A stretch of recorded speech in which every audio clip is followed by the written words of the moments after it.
It's 7:02, and so in deference to those folks who were on time, I'm going to get started. I'd like to first say greetings and welcome to Napa Solano Audubon's September Speaker Series. We're going to begin with a few announcements, and then I will introduce this evening's speaker. First, we want to make sure that everyone knows that at this time we are postponing field trips until the coronavirus is more under control. But please stay tuned to our website, our e-blasts, our Facebook, our newsletters for more info. We're hoping to start up trips as soon as it is safe to begin them. Until then, we encourage folks to continue to go out birding on your own or with family groups or groups of people that you associate with that are safe. We want everyone to be safe. We certainly encourage everyone to wear a mask. We have had a great time birding the last few weeks on our own. My son Lucas and I have gone to many different places. Lucas was out to Huchica wetlands this evening and found his first common tern for Napa County. So the common tern that's been out on 37 somehow made its way, along with about 150 other Forster's terns into Huchica wetlands on Pond 7A. Last evening there, we saw 3 pectoral sandpipers and a Baird's, along with just hundreds and hundreds of egrets and terns. On the eerie night, it was the orange sky evening. The air actually wasn't that bad. I think it was probably worse tonight. So next announcement is we hope all members received our September newsletter. If you haven't received it, please check our website where you can download it as a colorful PDF and or send me an email and your mailing address and I will send you out a newsletter. If you're interested in any of our ongoing activities such as bird seasons, bluebird nesting boxes, climate research, or Christmas bird counts, our newsletter has contact for all the coordinators of those various programs, and feel free to contact those folks to learn more or to help them out. Tom Sliker, who's joined us here, is our new vice president and will be sending out a bi-weekly e-blast every 2 weeks on exciting topics beginning next Friday, September the 18th. So be on the lookout for e-blasts. If you're not yet on the e-blast email list, you can go to the website and sign up there to be part of that e-blast. Tom has got lots of great ideas and it should be really fun to receive those e-blasts. We'd also like to invite all interested parties to attend our Zoom board meeting, which is September 21st, Monday, September 21st at 7 p.m. And finally, our next meeting in our speaker series is Thursday, October 8th, beginning again at 7 o'clock. The presentation will be given by Dr. Bruce Lyon, speaking on sparrows in the mist, the complex social behavior in a little brown bird. He's been studying golden-crowned sparrows for the past 17 years and has learned some amazing details about their social complexity. Dr. Bruce Lyon is professor in the Ecology and Evolutionary Biology Department at the University of California, Santa Cruz. So that's our next speaker series, October 8th, the second Thursday of October. During tonight's presentation, Tom Sliker will be monitoring the chat. If you have questions, please click on your chat button at the bottom of your screen, and we will attempt to answer those either during the presentation or following the presentation, and everyone will be able to see what's written in on the chat. So we'll all be able to follow along with people's questions.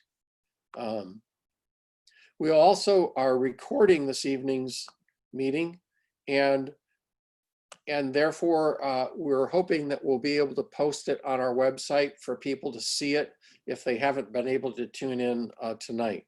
Hopefully that will work. And as far as I know right now, it is recording. So let's make sure that's the case. Let's, no, cancel. Okay, so we Yeah, are recording, and it it looks is like recording. that's going through really well. So finally, I'm privileged tonight to introduce Dr. Matt Johnson. He's professor in the wildlife department at Humboldt State University and will be speaking with us on barn owls. His expertise is wildlife habitat ecology, and he's especially interested in studying how agriculture production and wildlife conservation can coexist together. This is a fantastic topic. He and his graduate students have been studying barn owls in wine-grape vineyards since 2015. His talk will focus on what he and his students have learned about barn owls nesting in boxes and in vineyards. So now I'm going to turn the program over to Dr. Johnson. See if I can find him here. All right, thank you very much, Mark. And thank you everybody for being here. It's a real privilege to speak to Audubon Group.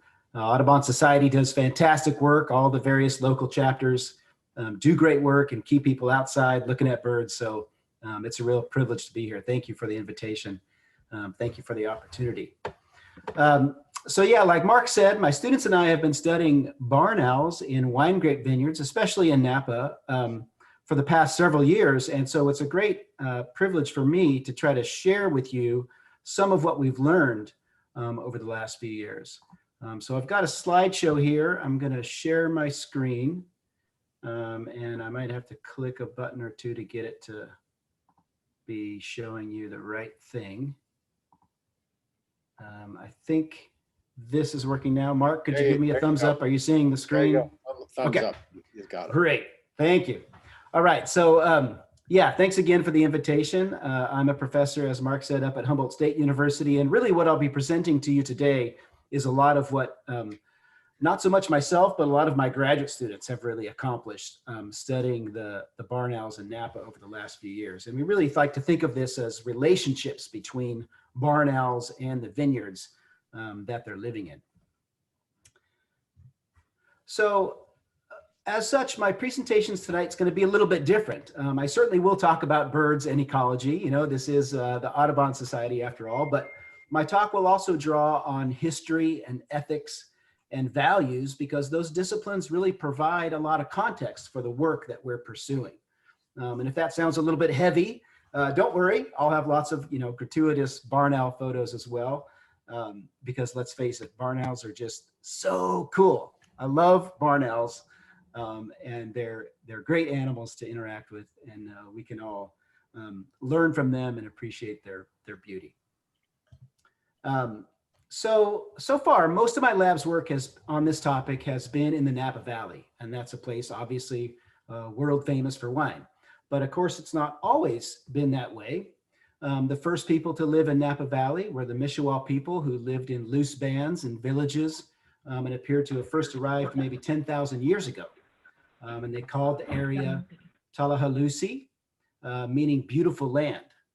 And the descendants of these people are part of the Wapo tribe today. Their land, of course, was stolen from them by the Spanish and later American colonists, and their numbers were decimated by smallpox and forced migrations in what amounted to an American genocide.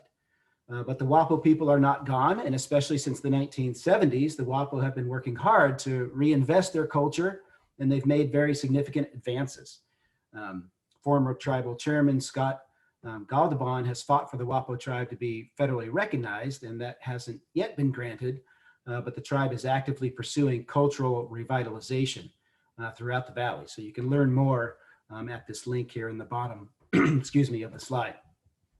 And this quote by Wapo elder Jim Big Bear King is relevant.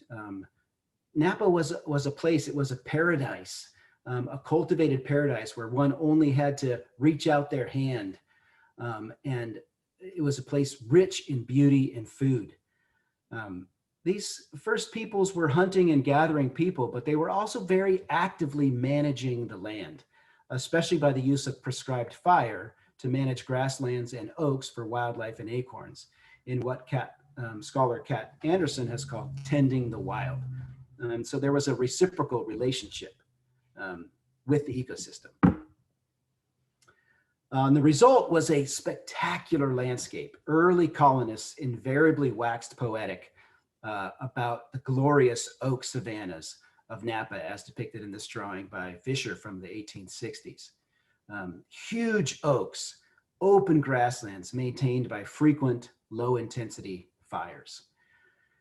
And Berkeley geographers have reconstructed what they think the valley may have looked like in the early 1800s. San Pablo Bay, Vaca Mountains on the east, Mayacama Mountains on the west, 5 to 30 miles wide for Napa Valley. And as you can see, widespread grasslands and oak savannas, which depicted in kind of the yellow and orange colors, especially in the central and northern parts of the valley. And this painting by Virgil Williams in 1872 shows the glorious oak savanna and grasslands on the valley floor below Mount St. Helena. Ribbons of riparian habitat would have occurred along the creeks and the streams as well. But today, of course, the landscape looks quite a bit different. Here's roughly the same view looking at Mount St. Helena, and most of those alluvial soils on the valley floor and on the shoulders of the surrounding mountains have been converted to agriculture, right?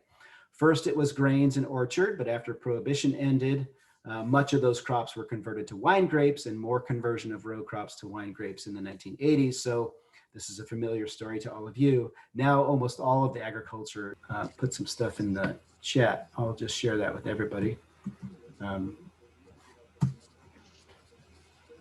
There's the Napa Wildlife Bump Barn Owl Maintenance Program and the contact number for them if you're here in the Napa Valley. Here in the Napa Valley. I'm imagining myself in the Napa Valley, but I'm up at Humboldt.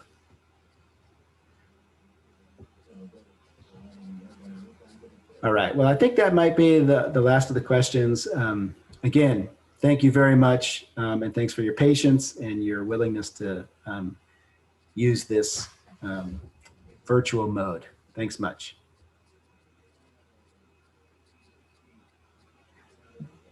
For everybody who is still on, Tom made some Purple Martin nest boxes, and he got them to nest this year. So that's a great thing that we found. Great, Robin. Well, Matt, if you can hear me, thank you so much. And if you can't, we need you to redo this presentation. I really appreciate your help, and we'll be in touch soon. So thank you.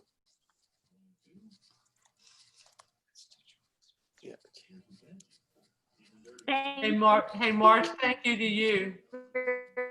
Yeah, I'm glad it all turned out, and hopefully the recording happened, but it's possible that it didn't.